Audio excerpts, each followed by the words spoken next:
बहुत पुराने वक्त की बात है। एक छोटे से गांव में एक गरीब मोची रहता था।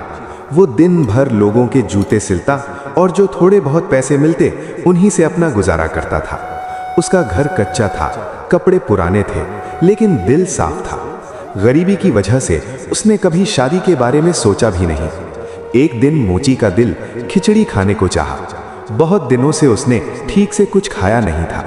वो बाजार गया, थोड़े से चावल और दाल खरीदे और घर आकर चूल्हे पर खिचड़ी पकाने लगा।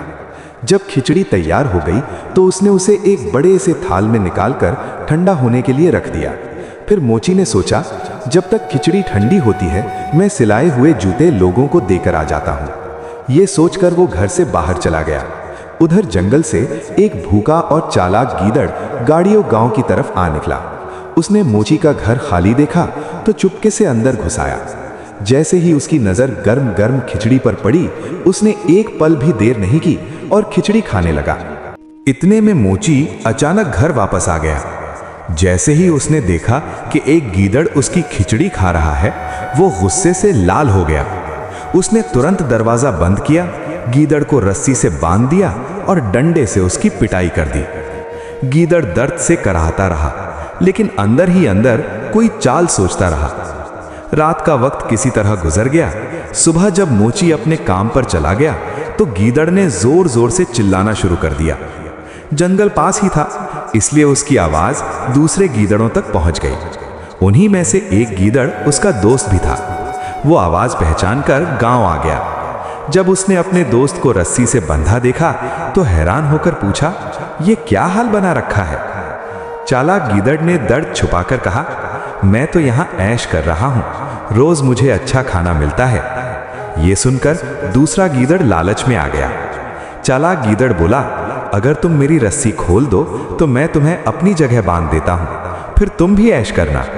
बेवकूफ गीदड़ मान गया। जैसे ही रस्सी खुली, चालाक गीदड़ भाग गया और दूसरे को बांधकर चला गया।